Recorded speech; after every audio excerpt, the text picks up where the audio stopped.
actually starts. There we go. Welcome to the Second Line Show. I'm Nola Nash. Let's let the good times roll.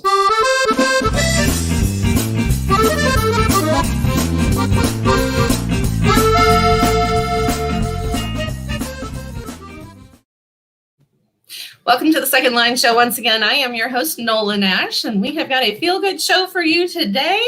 I'm going to introduce our authors here in just a minute, but I want to make sure that those of you who are watching us on the various platforms that we are broadcasting today know that you are welcome to go ahead and leave comments for us. We will be checking those comments. I will be keeping an eye on the comments and working those things into our conversation as we go. Also, when we get to our Lagniappe segment, I'll be letting you guys post your responses to that as well. So we'll be talking to you guys in the chat as we go. Make sure that you have given StreamYard permission to use your name. If not, go ahead and put your name in your comment, because otherwise it just shows up to me as Facebook user. And if possible, I like to use your names to tell you hello.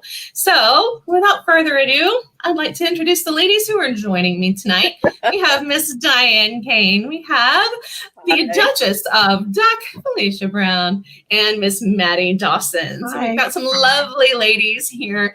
Thank you so much for joining me, ladies, and spending a portion of your evening. And not to forget the most important thing about tonight. This is Felicia's birthday. Happy birthday, Felicia. Happy birthday. We're partying on the second line for Felicia's birthday. Felicia, have you got any fun plans? How's your birthday been so far? The ducks and I are here.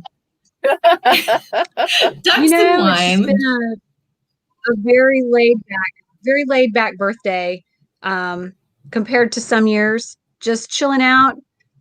Did some yoga, exercise, saw a couple of friends, and now I'm with you. Awesome. Well, we're so glad that you could join us. And I know that, we're going to try to keep to our time schedule today, because I know you've got plans after the show for your birthday as well. So that's exciting stuff. So lots of people popping into the comments to tell you happy birthday. So awesome. Thanks, guys, for joining us. I'm going to let the ladies introduce themselves and to tell you guys a little bit about what they write and why they're here. Like I said, this is a feel-good show today. So we're going to talk about things that make us happy, the things that we write that make us happy, stories that are just joyful. And that's, it's been kind of a rough holiday season with things not going the way that we would like things to go for our gatherings. So we're going to shift that mindset to those feel-good things. And Dete Meserve was going to join us today, but Dete has been feeling under the weather all week. And so we are wishing her well and sad that she couldn't join us, but she has agreed to join us on a future date. So I will keep you guys posted when she's going to be back on this show. So we're thinking about her and wishing her well. Diane, I'm going to let you, since, we play the Brady Bunch thing and you're right there. So we go around our little Brady Bunch circle. I'm going to let you start first, Diane. Tell the folks a little bit about yourself, what you write, and let's see. What can we ask? We always do a stupid question, like what's your favorite color? We did what's your favorite board game? How do you take your coffee? Let's see. I need a wintry question. Who's got a wintry question? Oh, thank you about the Christmas lights. There we go. I'm all dressed up. Let's see. What day do you decorate for the holidays? That's what our question is. Since we're talking Christmas lights, thank you for posting that, Christine Davis, because that gave me the idea for our word question. That I should probably. That is a funny one, because tree out front of our house. I live in rural Massachusetts, in north central Massachusetts, and so it's very small town. I think we probably have 3,000 people that live here. It's really small, but we have a giant tree out in the front yard, and we put the lights in it. And as it grew, the lights grew up, and we just keep putting them on the bottom. So the lights stay up. So I actually I don't have a day, because they're always up there. And sometimes when we feel like it, we put them on for Easter, I love it. Just party on all year long. Who needs a holiday, right? I love it. Every day's a holiday here. That's what it should be. I like that. That's get them out. The trees just grown them. that way. I love it. So Diane, tell us a little bit about your book. And well, it makes me happy to be a writer. I love being a writer. I've wanted to be I've been writing since I was young. I saw one of the girls, was it Maddie, that says she's been writing since 5, and I think I have too. I used to write short stories when I was a kid, and my cousin now teases me that she can remember one of the first stories I wrote was Marvin the Bad Breath Germ, and she loved that story. And I wish I still had it because I dust it off and bring it out and publish it, maybe.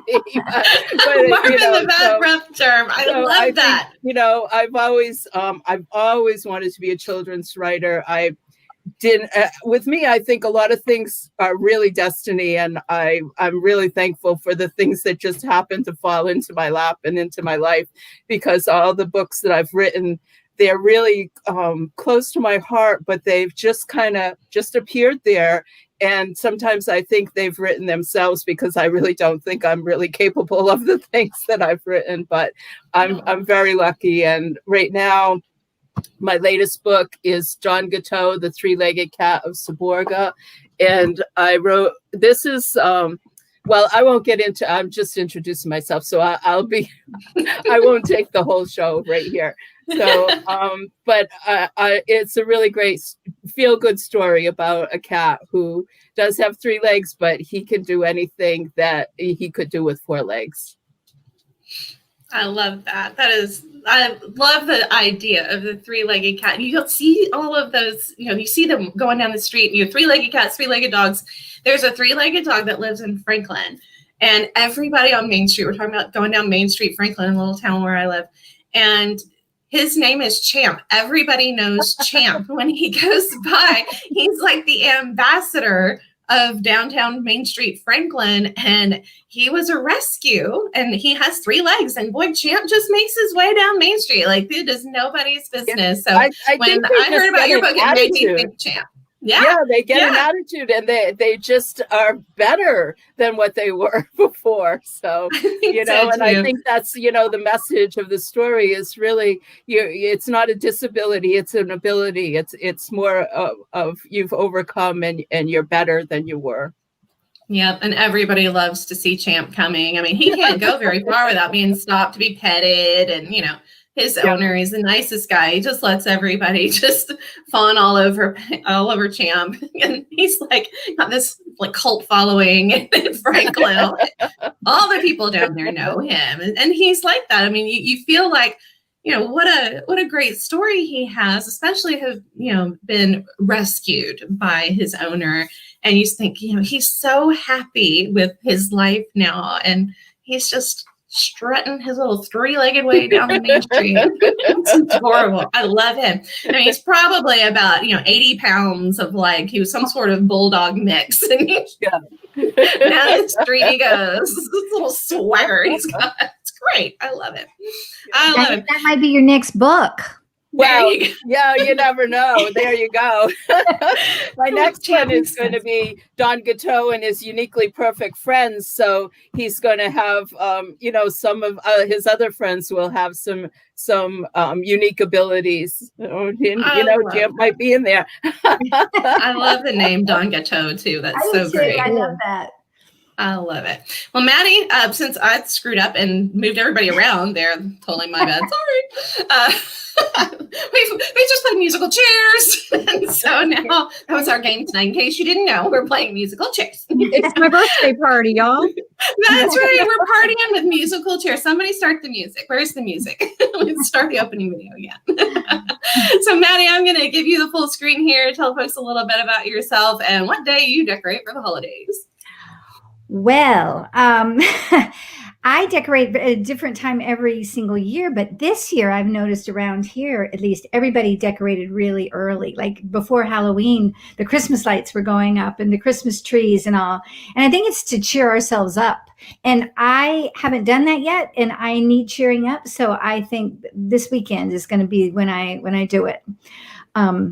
It's so fun to have all the lights up, isn't it? It just cheers you right up having all of that there. As you can see, I have my poinsettia behind me, but that's as far as it's gone for Christmas. So tell us a little bit about your books and who you are. Have been, as Diane said, I wanted to be a writer also from the time I was really young. I wrote my first story when I was 6, and my mother wouldn't give me money for the ice cream man. And I lived in Florida. You had to have money for the ice cream man. Mm-hmm. So I wrote a story and took it to the neighbors until a neighbor bought it for 25 cents. I love that. My mother was mortified. She went and bought it back, and said, no more doing that. But I was like, this could be a career. This could keep me in frozen desserts, at least. And pretty much that's what it's done. So I went to work as a newspaper reporter, and for 30 years I was a reporter in New Haven and writing feature stories. And then I started writing for magazines and did 3 nonfiction humor books about parenting. And the whole time I was doing that, I had this novel in the drawer for 17 years. Whenever I had time, I would go and work on this novel. And for those of you who have children, you don't have much time. So a lot of times it was the middle of the night. Sometimes it was during swim meets, while the children are swimming, I would be, writing away. And finally, after 17 years, I got a publisher, and it was just fantastic. And I now just handed in my 9th novel. Wow. My most recent one that's out, I'll hold it up, is A Happy Catastrophe. And lately, the books, the one before that was Matchmaking for Beginners. These are the same characters, and they have a little bit of magic in them, which I had never kind of done before. But I had a grandmother who was a little bit witchy, and so I was just kind of channeling her and going through it. It was so much fun to write because I wrote it at a time when I really wanted to be happy. I didn't want to write books about alcoholism and abuse, and those books have a place, but I wasn't in the mood to be writing them then. So I love that. Just love stories and happy matchmaking.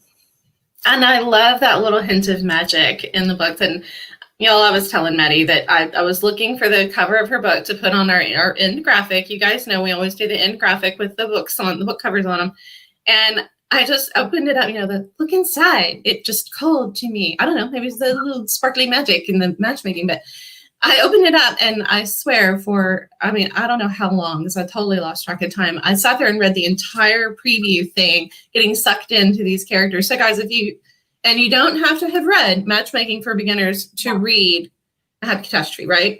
That's true. You can read either one as a standalone. Yeah. Yes. And I had not read Matchmaking for Beginners, which now I feel I need to go back and do because I was enjoying the second one so much. And now I have to go download that one because, I had finished the graphic. I didn't actually get a chance to download it, but I will because now I'm 3 chapters in and I got to see where this goes. Well, thank you. I'm glad it grabbed you. It did. It really did. I have a soft spot for magic. Y'all know that. Yeah. And so when it was like, ooh, okay. And so it was definitely something that I probably should have been, doing work. Shh, don't tell anybody. But I was reading Maddie's book instead. So now, Felicia, our birthday girl, I'm going to let you introduce yourself as well. And the Duchess of Duck. I'm so glad you get to meet her because she's got such an interesting approach to quarantine, and it's just so much fun. So Go ahead and tell us a little bit about yourself, Miss Birthday Girl, Felicia Brown. Thank you so much, Nola, for having me. Well, I tell you, I want to read all your books now. They're going on my stack. I definitely am just excited to read about a 3-legged cat and anything to do with magic. Sounds awesome. I don't know when I started writing. But I was a voracious reader even as a small child. I started reading before I was 5. And so I think writing just kind of naturally evolved out of that. I really wanted to be a witch, though, or like Jeannie. I dream of Jeannie. That was kind of my career goal. And it's funny. I remember taking a career placement test or something in I don't know what kind of school, but the careers suggested to me were journalist or attorney. And so naturally I became a massage therapist, and I think it had to do with that. That was the closest I could get to being a witch. That was I could help people feel better with my magic hands. And There you go. so a lot of the writing that I've done, a lot of the writing I've done over the years has been related to the massage therapy and spa industry, lots of articles in national trade magazines. And eventually I wrote some marketing and business books for the massage and spa industry. But my more creative writing, I guess in part stems from like writing memoir sorts of things.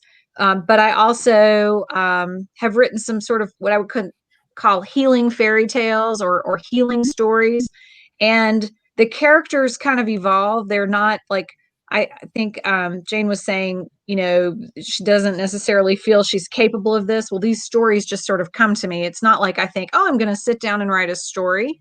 But rather I hear it in my head and I have to put the words to paper. So the story that is in the book that Nola's seen, it's actually a compilation of other people's stories, not just mine, but it's about playing with rubber ducks. And it's called Breakthrough: Wisdom of the Soul. And my story in there is called Quacking Up, hence the title Duchess of Duck. And there's more, but I can only hold two at a time very, well. So the gist, I'll just say the gist of the story is that during the midst of the pandemic, when I was really experiencing a high level of anxiety and stress and depression, I had this idea to have a duck race in the pond, or rather in the creek in my yard. And just thinking, I'd do anything to feel better than I feel right now. And so it wasn't actually these two, it was these two, Uni, and I'm pretty sure it was Quickie. Uni and Quickie, or maybe it was Quacky, I don't know. But we went down to the creek and I threw them in the water, and the rest, they say, is history. So now these guys have become a sort of regular part of my life. Just today, as I was driving around for my birthday, I had them in the car. They sit on the dashboard with me and they kind of ride along and navigate, if you will. So it's pretty interesting. But to answer your decorating question, I don't take my Christmas lights down. I just have them up all the time. They're blue and white, so they go anytime. And there are modest level of decorations. I don't think we took those down last year either. So I've had a reindeer and some sleigh bells on my fireplace since last Christmas. I love it. I love it. I decorated, I guess it was the Saturday after Christmas, and my apartment is so small, it doesn't take very long. So it's kind of like, there it is. It's like, take down the fall, put up the Halloween, put up the Christmas. But, it took like 20 minutes, I guess. Just undo it. But I did put the lights up behind me, just a new addition. Nice. Yeah. And I kind of feel about Christmas decorations, like, you have such a short window to enjoy them. So if you don't like really jump the gun, for me, the worst part of putting up decorations is taking them down, because everything you put up, you gotta take it back down, and that's depressing. So I always want to make sure that I have them up long enough to almost get tired of them being there. It's like, okay, so they're up. But when I was a kid, our Christmas decorations always went through my birthday, because my birthday is January 2nd. So it was like my birthday was the day that we took them down. So it was always, we put them up the day of Christmas, the day after Thanksgiving for Christmas. And they came down like my birthday presents sat under the Christmas tree and birthday wrap. And then it was like, happy birthday. Okay, now that all the presents are out from under the tree, let's take it down. Okay. So down the tree. My other life, I was a mail person. And male people, it's just not a great time to celebrate the holiday. So it was just like, get through the holiday as best we can. And then I really enjoyed all the Christmas songs and the lights after Christmas. I bet. You were busy. That's a busy time of year. I mean, I dread going to the post office right now, but it's crazy. I'm glad I'm retired now. Now you have time to write about Don Gateau. Exactly. And now, Felicia, you've got the duck regatta going on now, right? I mean, you've got like a lot of ducks going on. So we've got our it fleets of animals here. It continues to evolve. So it started out with 5, and then people started sending them to me. And so, and I did acquire a few on my own too. I can't blame it all on other people, but I think I have about 50. I don't know. I haven't counted lately, but just the other day, someone sent me these guys as sort of an early Christmas present. We're not sure of names. We're going with for now Shelly and Little Bo Sheep, and then there's some others. Duck Man. Let's see. Can you see him? He's kind of he's got a little mask there. And this guy has a mohawk, and so I've been calling him Mr. D, a la Mr. T. So yeah, but the regatta is the race. So, you know, what started out as just a race where I threw a couple of ducks in the water to see what would happen, now is a regatta. And so when there's enough water in the creek and I have time, my husband and I will go down there and race some ducks. And so we put them in the creek, but we also videotape it, and I act as a sportscaster and I call the race. So yeah, I don't know exactly where this came from, but it's fun and it makes people laugh, and it's I don't know, it keeps a smile on your face, and it's never the same race twice. You never know what's going to happen, so it's pretty exciting sometimes. That's great. I love that. I think that is just so much fun, and what a joyful way to spend what could have been a really depressing time and to kind of pull yourself out of that funk. You mentioned being the sportscaster. Have you guys seen the video? I know it was on Facebook, kind of floating around. The guy that was the sportscaster when all the sports got canceled, and so he started sportscasting his dogs at feeding time and stuff. Like, it was amazing. No, I have not seen that. So good. They're hilarious. I mean, he's so funny, and he does it just like he's calling a sporting event or a race or something. It is so funny. I loved those. I was like, you know what? Like a British accent. Yes, his British accent. Yeah. Yes, if y'all haven't seen those, he inspired me a little bit. As did there was I think it's a Dutch company that was doing these marble races, and so they were calling them like they were a horse race. And they were going through some type of a maze, or I don't know, some type of a race course. But, you know, we were all suffering from lack of things to do, and sports are a great way to sort of express emotion and, you know, have excitement or have something to cheer for. And I think people really needed that during the lockdown. I mean, we still do, but there's more to do right now. Yes. Yeah. There's a little bit more that's opening up, but I love the creativity that people have kind of tapped into and really shared with so many people. And you know, we were talking about, Diane and I were talking about, you know, things that have come out of the need to quarantine and using social media and using the internet a bit more for things that we wouldn't necessarily have done before. And it's opened up this world of creativity as people try to find new avenues to express themselves, to entertain themselves.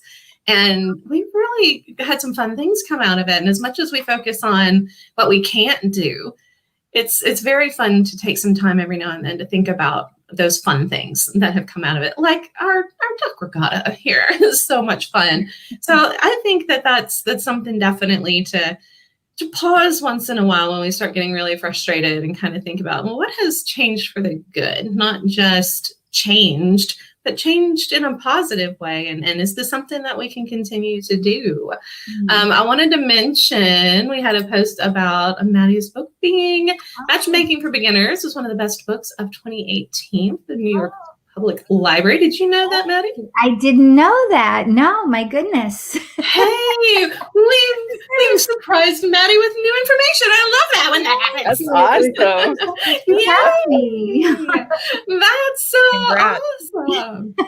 That is amazing. I love that. We've got lots of folks joining us in the comments, so this is very cool.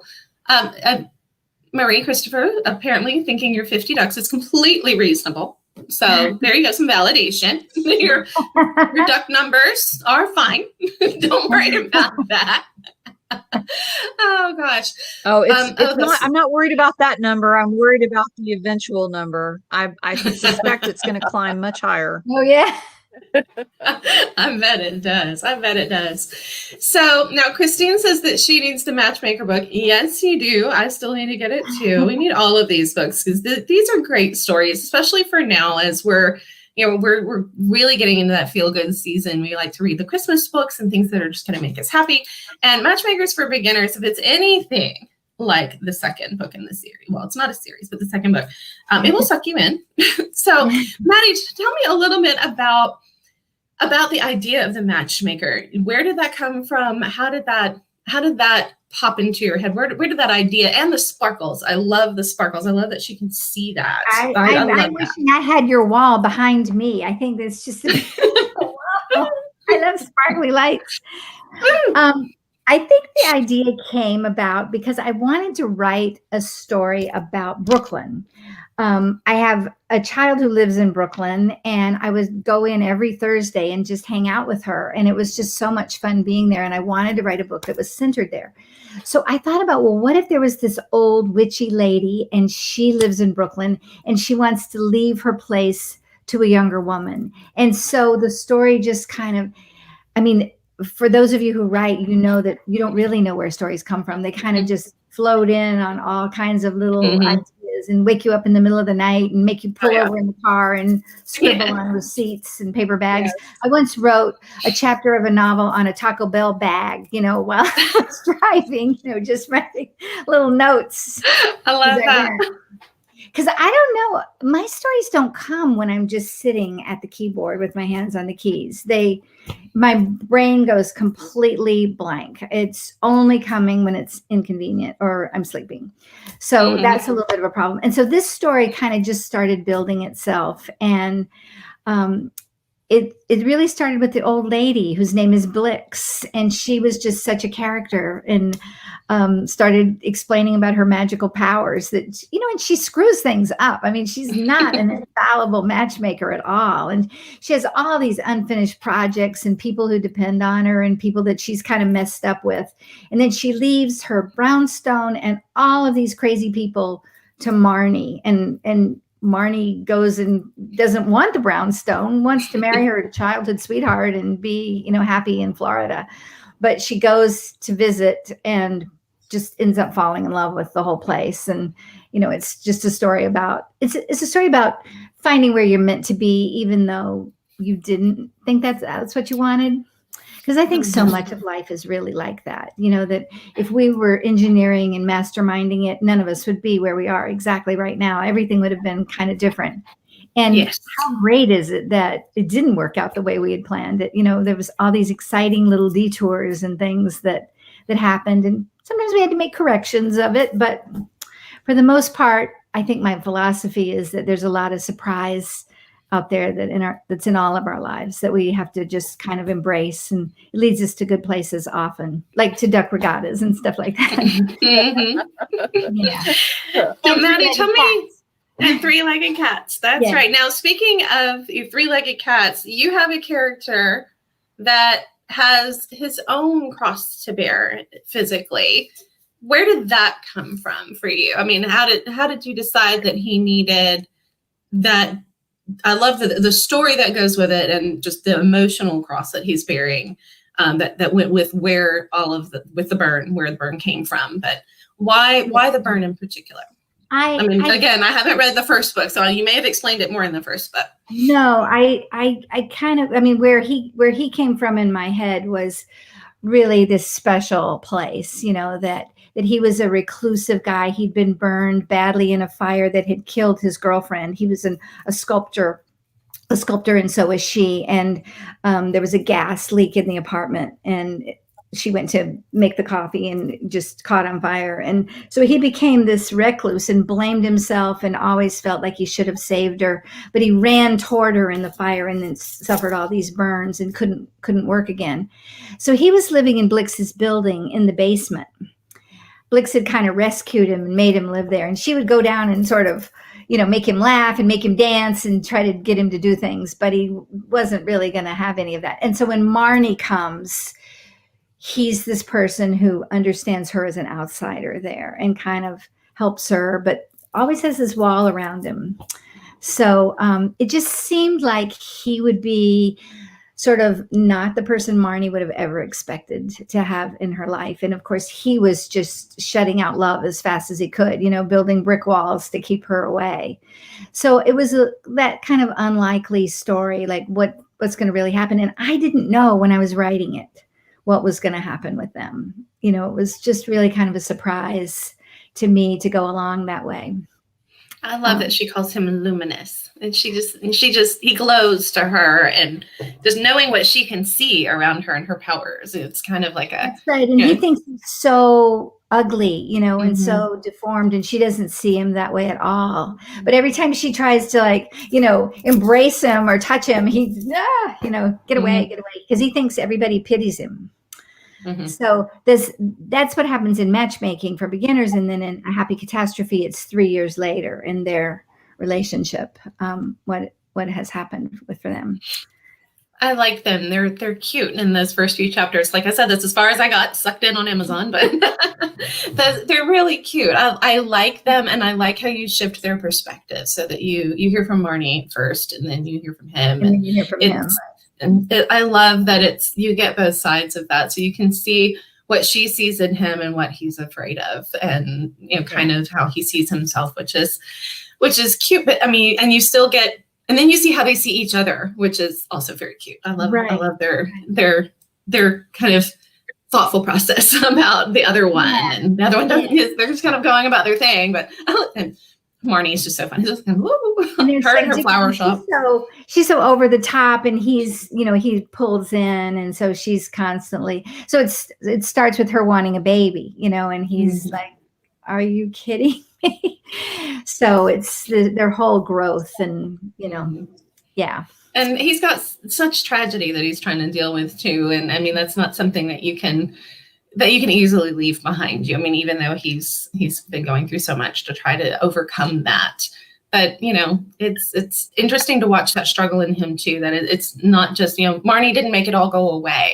He fell in love, but it didn't all go away. It's, she's been a great distraction from that, but there's still hauntings, those memories and things are still there. And I love that's still part of it, because it's, you get that joy of their love story too, and they're just adorable and precious, but he's still got, there's still ghosts, there's still things. And I think anybody who's had to overcome something like that, you don't always, you may become stronger for it, like we were talking about with the 3-legged cat and the 3-legged dog. And and even the things that we've overcome during our isolation times here, but there's always a kind of that little bit in the background that you never forget the struggle that you went through and the pain that you went through. And I love that you left that for him too, to kind of, thank you, because for us to experience that. When I'm so glad you're saying this, because when I was writing it, I was thinking, I want this to be a happy story. And Patrick wanted to have a happy life too, but neither Patrick nor I could make that happen until we worked through what had to be worked through. And it was so interesting to be doing that. And, a friend of mine, when I was telling her about the book, she said, it sounds like it's a lot darker than Matchmaking for Beginners. And I said, well, it's dark in that he has this stuff to overcome, but his process of doing it is maybe something that lots of people can relate to. And we don't know how it's going to turn out, when you're in that kind of life. He wants to just embrace love and children and all of that, but he has to go through this grieving process that he never had really done. And I think it's fun too. Yeah. And I think it makes the moments with Marnie stand out, because she is just so bubbly and so much joy, and having that contrast is really good to see those two characters together, and that they are in many ways unlikely, because he's dealing with, his past, and she's just happy as a clam. I mean, she's going through her life, and I love what she did with the flower shop. And this is something that if I had all the money in the world, this is the kind of business owner I would be. I always wanted a coffee shop when I was younger. I wanted a coffee shop in the French Quarter. I wanted it in one of the old houses, and I wanted all these different rooms to be different things. And I would have been terrible at running a business. One, I don't do numbers. It's horrible. Yeah. Really bad. I would have been really bad at the business part, just like Marnie was. So I'm relating to her. I think that's why I got sucked in. Because I'm going, girl, me too. Like I would need somebody to come in here. I would not have been able to do that. But she set up this back room for all of these like artists and poets and just people who come by just to go hang out in the flower shop. Right. But that's what I would have done. I don't care if you buy coffee or not. Come hang with me. She just wants it to be this neighborhood center. And, in her life too, and in Matchmaking for Beginners, you really see this. She was left at the altar.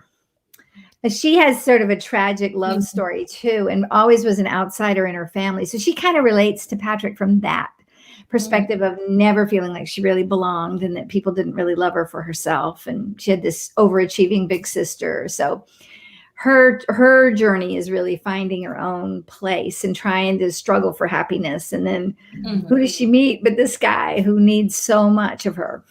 Exactly. And I think she talks about how she's not there for making money at the flower shop. She's there for community, and Diane, we were talking about that, and just community is something that is so important when we feel cut off from things. And we were talking about the book community. So I want to get to Felicia too about how the regatta and kind of all of that has and all the people sending you ducks, how that's brought you into a community of people. But Diane, I wanted you to talk about a little bit about the community that you've been able to be part of now that we've really gone digital with author events and things like that, and things that you've gotten to be involved in that maybe you wouldn't have been involved in before, just simply because the community is a little different than we expected in this time that we're in. Well, this Don Gateau came about. This is one of the great, a good social media story, because how it happened was I was on social media maybe 4 or 5 years ago, and I saw Linda McCluskey. I'm like, oh, I know her from 40 years ago. And so I, friended her, and I know she was always an artist, but I noticed she was in Paris, France. She was, she's an artist there. She has a studio there. She, doing wonderfully. And I became friends with her, and she would show pictures on Facebook of her 3-legged cat, Don Gateau, which she named him. Don Gateau is French for pastry and cream because of his colors of him. It's not Gateau the cat, it's Gateau pastry and cream. So some people ask me that. So but cute. So she was posting pictures of Don Gateau, and I have no idea. I mean, I was writing short stories. I had written 2 books of short stories. I was writing for magazines. I had always wanted to do a children's book, and I have a couple of others in the works. But out of nowhere, I said to her, Linda, can I try to write a children's story about Don Gateau? And she said, please do. I've been wanting to draw the pictures of Don Gateau. And she has a very, very unique way of drawing. Her art kind of sways, and she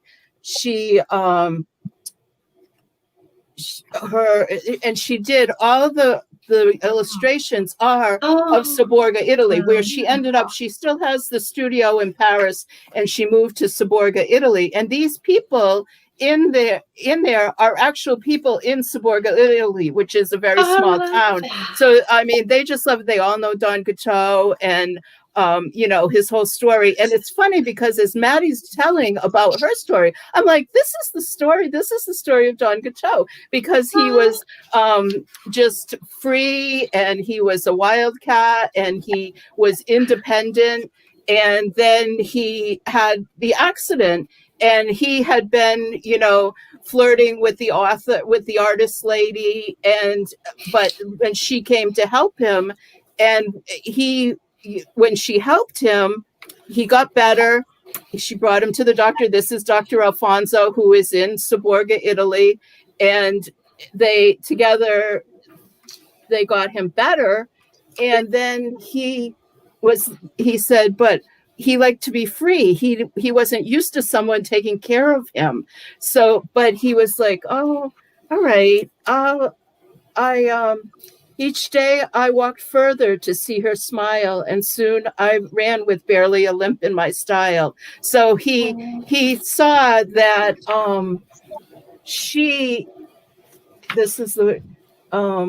I didn't need the lady's help anymore, but what was this feeling I'd not known before?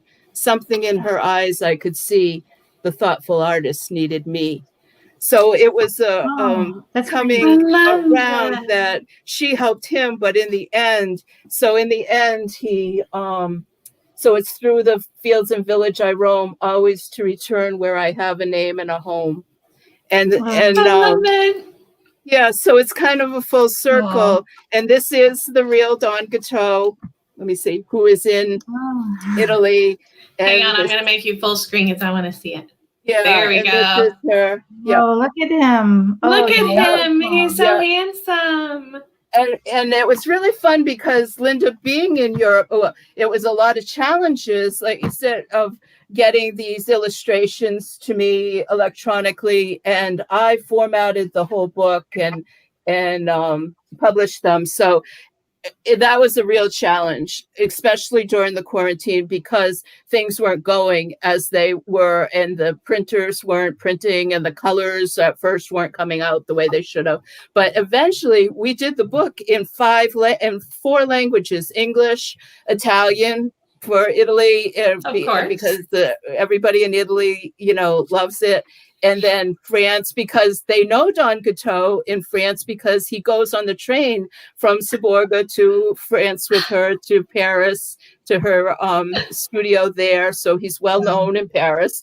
And then we decided to do it in Spanish. And we actually have someone working on it in German and Chinese. So it's just really grown and grown. And how many people and connections I've made. I donated some of the books to a agency in the UK for disabled children. And one girl said to me, "Oh my gosh, Seborga, Italy, my grandfather lives there." So it was just like, so things are just so funny the way they're all connected and the things that people are meeting through this story. It's just wonderful. What a great story. And you're right. His story, he's like Patrick. Look, if Patrick were a 3-legged cat, he's Don Gateau. I have just ordered it, and it's coming to me on Saturday, and I can't wait to read it. Thank you so much. It's so cute. I love that you have the real picture of Don Gateau. And it's funny because it's just how things happen and how people help you. Because I was, when I said to Linda, I'll write the story. And then I felt this huge responsibility to get this right for the people of Seborga, for Don Gateau, for Linda. And I'm like, oh my gosh, I got to write this story. So I'm writing and writing. This is like last fall. And I'd read it to my friends, my author friends. And one of my friends said, let Don Gateau tell the story. Yes. And from then on, I just held the pen and he told the story. I love when that happens. Yeah, it happens so much to me, but it was very. I'm Don Gateau. There's no other like me. I'm the 3-legged cat of Seborga, you see, and he just tells the story. So it's just funny the way things happen like that. That's amazing. I love that, and then just being able to see how those ripples just spread and different people find that different connection and those unexpected connections, like the little girl with the grandmother or the grandparent in Seborga. I mean, who would have made that connection? I mean, that's just so random. Bizarre. And yet, as Maddie would say, Maddie's character Marnie is all about the universe. So that was the universe, right? The universe. So Diane's got the universe working for her, and then Felicia has got ducks working for her. Now you've built a community. Yeah. You've got all of these people that have come together around the duck regatta, and you've bought a few of these ducks, but so many of them have been given to you in one way, shape, or form, and that has got to be really special as these ducks come in, to know that story has touched somebody to the point where they're wanting to send you a duck because that means something to them and they know that it's going to mean something to you. How did all of that start? Well, actually, the ducks that started the whole race came from an event that I went to where I had a really fun time. I was talking about being in the massage and spa industry. I've been an educator and speaker all over the world for that industry. And so I was speaking at a conference where they had a rubber duck race sort of between conference events or between speakers. And these two guys, the original ones, Quickie and Quacky, were in that race. And I didn't really understand the phenomenon with duck racing, but the ducks were really fun at a party later after too many drinks, and a big wagon of them appeared on the dance floor. We all had a great time with the ducks, and so some of them came home with me, and I honestly can say that the community where these ducks came from, the energy and the fun and the frolic that came from that event is what I was trying to tap into when I started the race.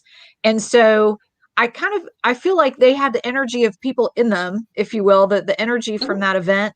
And then when I started posting the races on Facebook, just like literally just to make myself laugh, other people really got into it, and they started picking like the one they wanted to cheer for, and they were really had a rooting interest in it and wanted to know when the ducks would be racing again.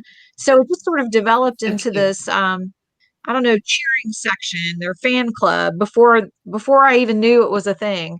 And so little by little, friends have sent me them. One friend sent me the alphabet ducks, which is, if you didn't guess, 26 ducks that all had to then be named. Allie Astronaut, Tennis Tara, Monkey Mark, Kathy Cat. I mean, they're all little character ducks. And yeah, it's funny. I just thought we would do races, but you were talking, Diane, about the cat telling the story, and Uni, his voice sort of came to me, and I started hearing him talk, and it was one of those things like, Maddie, you were saying you had to write something down on a Taco Bell bag. Well, that's what happened with Uni. His story came to me, and I kept hearing it. I was like, God, what is going on? I'm hearing this. Like, he sounds like a rap star. Yeah. Basketball, sweetheart, kind of a little rough around the edges, but he's got soul.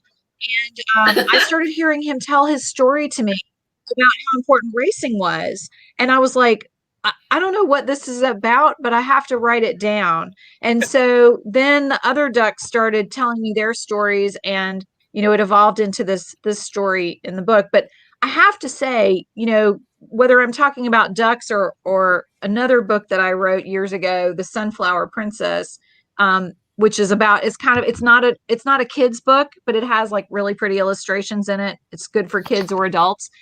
It has that similar kind of a theme that both of you ladies have been talking about, where you have this sort of crisis or problem or pain that then there's a resolution for, and there's joy or happiness or healing on the other side of it. And I think that's really the theme that ties all of these books together, whether I'm talking about the impromptu rubber duck regatta or the matchmaker or the cat. There's this dark night of the soul, so to speak, that someone or multiple characters have to get through, and on the other side of that, they reconnect with joy. And for me, that's what these ducks are all about. Every time I take them in the car, or I take them on a photo shoot, like I have done multiple times, or I have a race, I think of myself as like, God, are people going to think I'm silly? Like I put Duchess of Duck in my title here, and I was like, oh, do I do that? What are people going to think? And I'm like,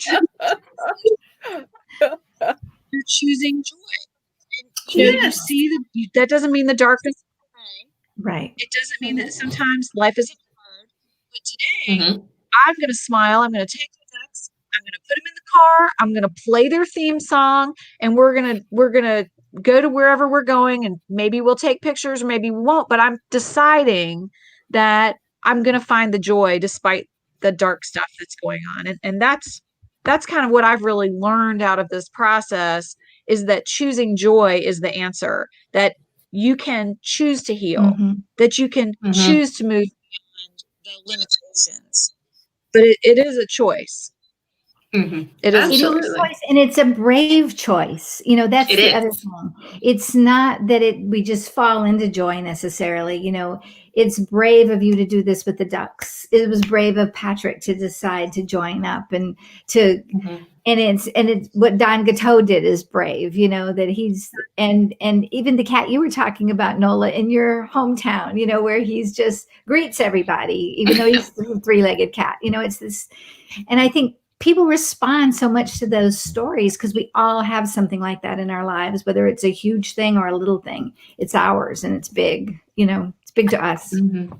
And I love this season that reminds us so much to choose joy and to cherish that joy that we have around us in the little things. And hopefully, as we move into a very different holiday season, we'll find new ways to find that joy and cherish those little things, even if it's just special time spent with our very nuclear family, as opposed to being able to reach out to the big family and extended family. It's just really making the moments with those that we are close to, that we can spend time with, very special, and finding joy in the little things, whether it's a cat, a rubber duck, just someone in our building, someone close to us that maybe we see every day that we just never really connected with. And so now's the time to kind of make that connection, even if it's a socially distant wave. Just making someone feel acknowledged is finding that joy, choosing that joy, and stepping out and doing something brave. And I absolutely love the themes of all of these books for this time of year. And normally, when I do the New Orleans History and Mystery segment, I tell you a ghost story.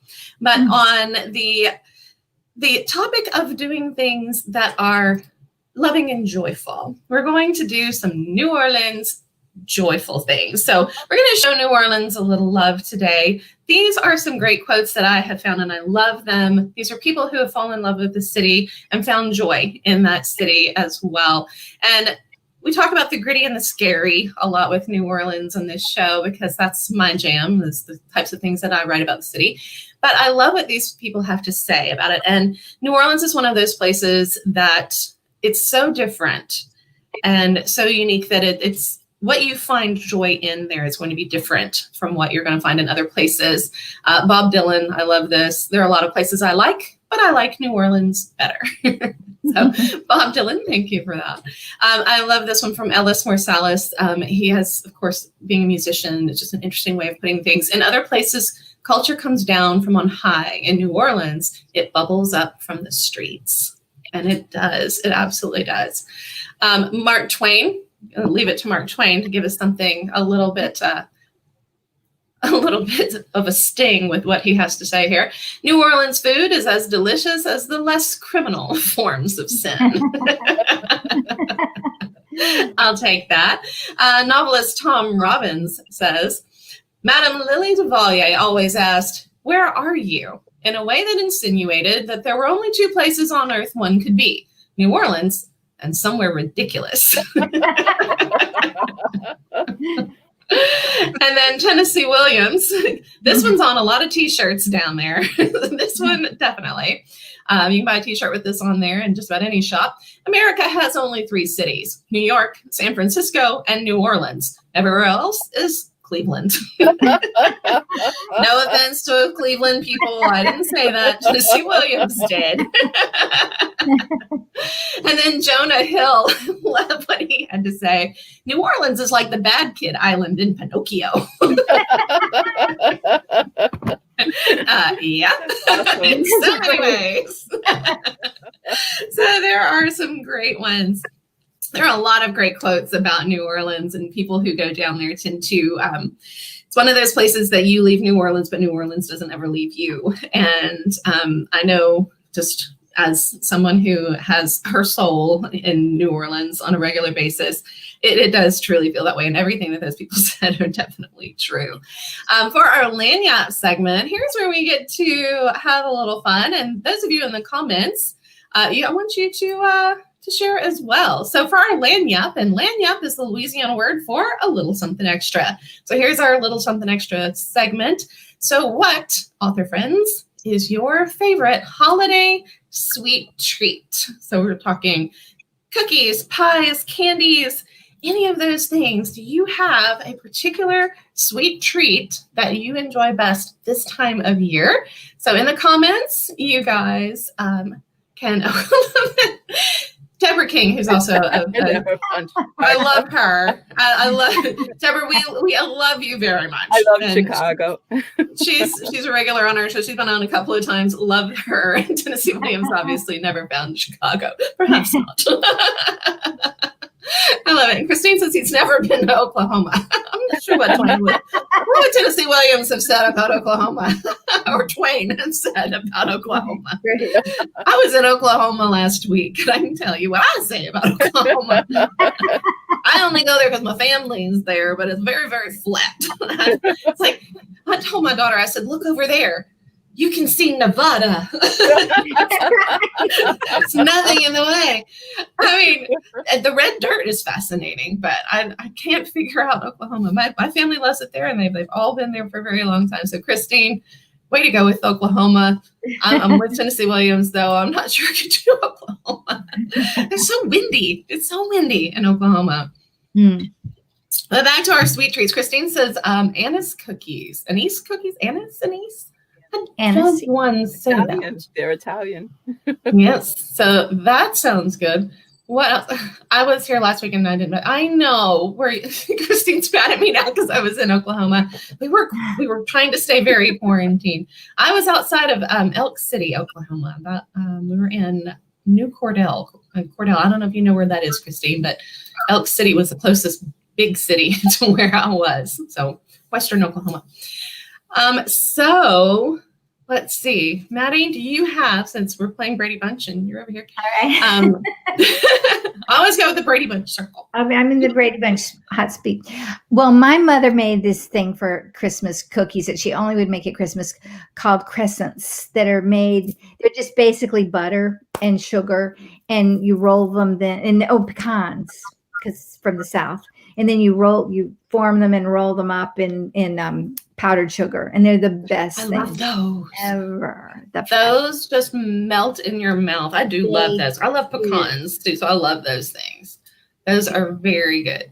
I love them. And I can't wait to make them. I think we get off of this and go and make them right after that. This is the year to do it, right? That's right. This is the baking year, because no one is going to see your Christmas cookie body until months from now. You have time to lose it. I mean, we're all digital. We're only here up, you know. Just nobody worries about what's down here.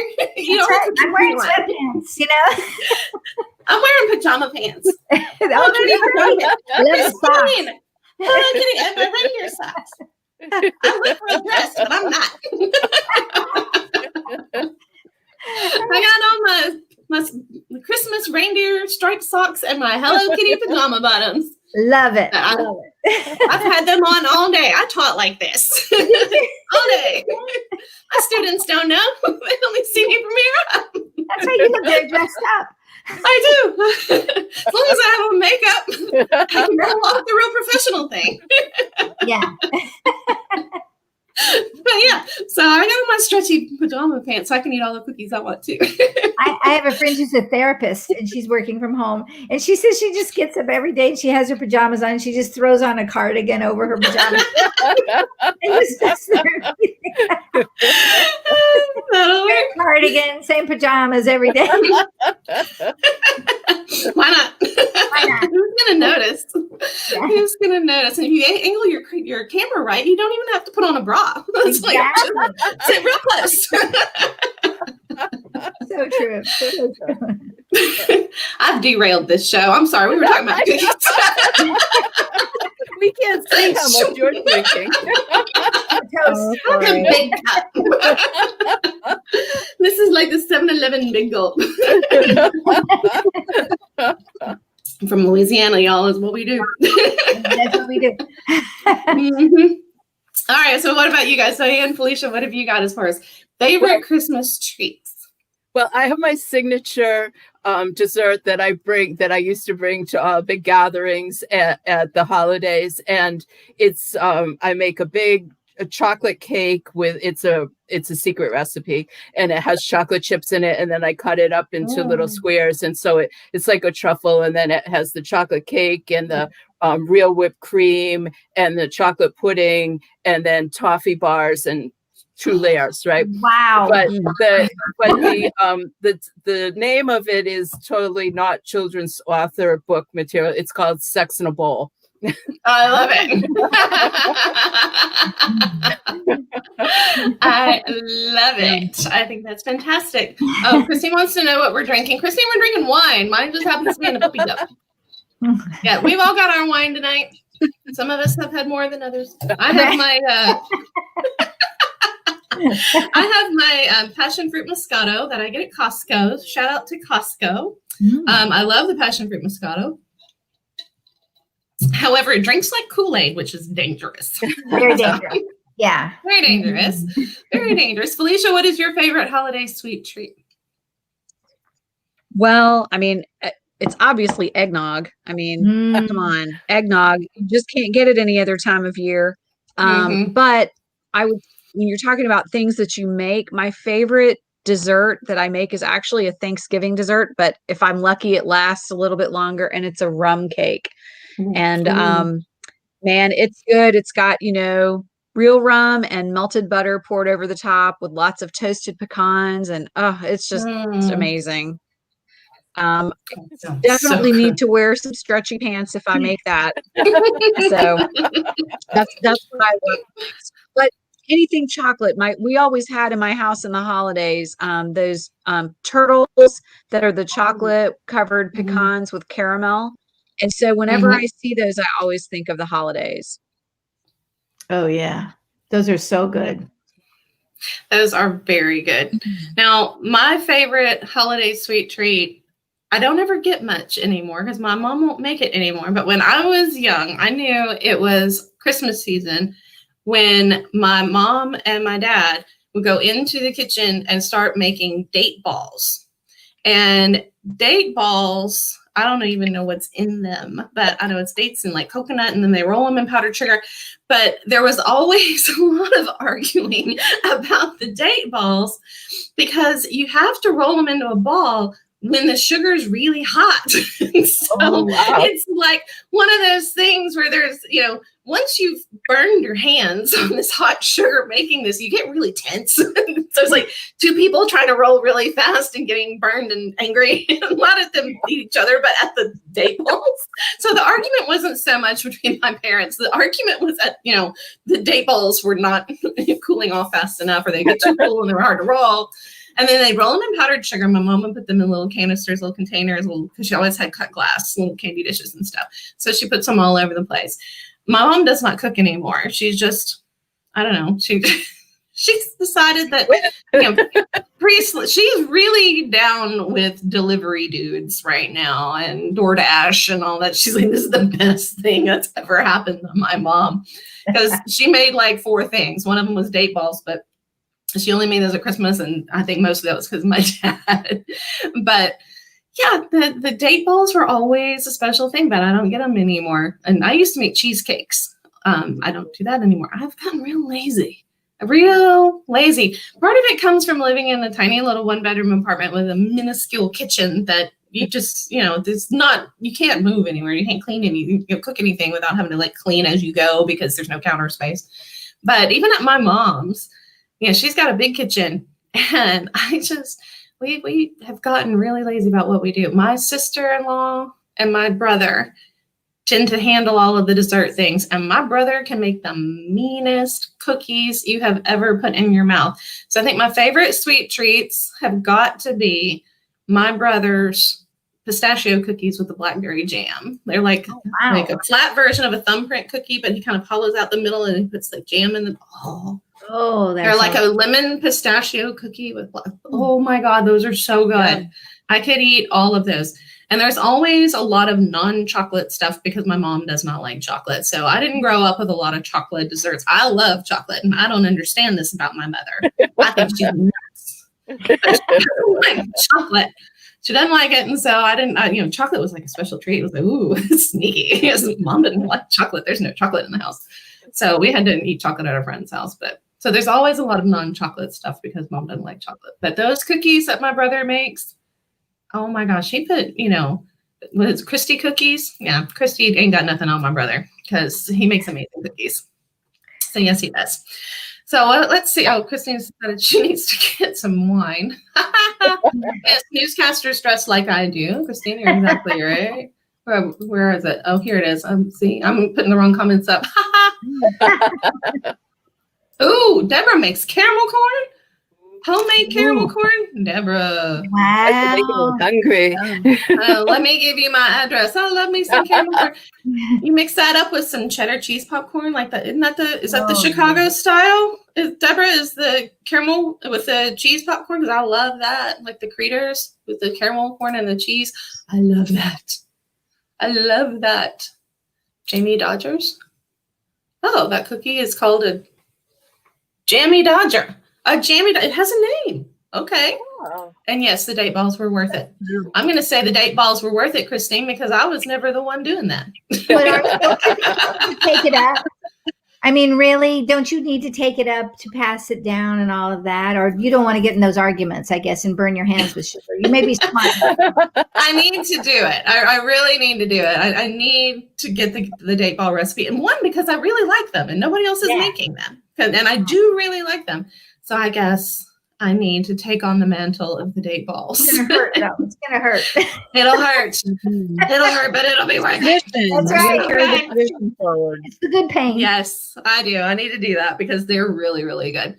Although I do have teenage children, I can do the rolling. You can make them do it. Yeah. And I have a 22-year-old son whose girlfriend is coming down, so he can't look like a weenie in front of her, There right? you go. Now you've hit upon it. Thinking now. Oh, Deborah says I'm right about the Chicago popcorn. Yes, I'm telling you, cheddar cheese popcorn with caramel corn is the best. I love that mix. It's so good. So good. We've derailed so far. Okay. Because it's Felicia's birthday and she's got things to do. We're going to start wrapping things up. A little news for you guys. Just make sure that if you're interested in joining us, for the Pulpwood Queens Girlfriend Weekend Slumber Party. It is a virtual event this year, but I am part of a fabulous panel. We're going to do some fun things. We are going to do a match game, a dating game with our books, and it'll be hosted by the amazing audiobook narrator, Mike Everhart, who's going to be reading for us from all of our books. So it's going to be a lot of fun. And if you want to be part of it and get to visit with all of these authors and see all of these great things, then it's $1.99 to see all of the panels and keynote presentations. Purchase your tickets on the Pulpwood Queens website right there. Crescent City Sin is one of the book selections for the 2021 Pulpwood Queens Book Club. And I am honored to be part of that. And Kathy L. Murphy announced all of the other books yesterday. So if you want to head on over to the Pulpwood Queens Facebook page, she's got all the information there on what all the books are for 2021. And don't forget, signed books make great gifts. And if you'd like me to sign a book for you guys, Crescent City Moon and Crescent City Sin are both $15 a piece. And I will not only ship that to you with that, I will personalize it for anyone you would like as well. And I know lots of authors are willing to do that for you guys. So reach out to authors that you know and see if they've got author copies that they're willing to sign for you, or go support some local bookstores that may have signed copies as well. If you're not down with the signed copy, then check out Amazon for my books as well as these. These are our books that we've been talking about, and Dete Meserve was not able to join us, but we're going to put her book up here anyway. Random Acts of Kindness is a great book for this time of year, full of feel-good stories. We've got Don Gateau, we've got Breakthrough, and we have A Happy Catastrophe. And of course, if you want to go check out the first book, it is Matchmaking for Beginners. So check out some feel-good books for this season. Order yourself something to cozy up by the fire and read and just find your joy. And if you want to find the rest of the episodes that often derail the Second Line show, just like this one has, then go check out Nola Nash Entertainment, where all of the past episodes of the show live. We've got some fun stuff. We had the Soul Sisters holiday party before Thanksgiving. That was a lot of fun with that Christmas series. If you have not seen that show, if you didn't get to tune in, please go check that one out as well. Annie McDowell and I were co-hosting that one. And the Soul Sisters were a lot of fun with some great holiday stories as well, Christmas stories for this time of year. So I want to thank the authors who joined me tonight. Thank you so much for giving up so much of your time, and Felicia for giving up part of your evening on your birthday. So happy birthday. Many happy returns. Thank you so much for joining us. And cheers to all of you. Thank you, Nola. This was so much Thank you, fun. Nola. Thank you very much. And guys, Thank you so I know we much. had a lot of, thank you. I know we had a lot of comments we didn't get to. So I'll be popping into the comments on all of the sites that we were broadcasting on. And I know sometimes our authors will pop into. So we are on my page, the Write Reviews page, Nola's Second Line, and of course, live on YouTube on Nola Nash Entertainment. So thank you so much. Thank you, all of you guys who joined us in the comments. It's been a lovely evening. Thank you so much. Thank Cheers. you. Bye-bye. Good night. Bye, everybody.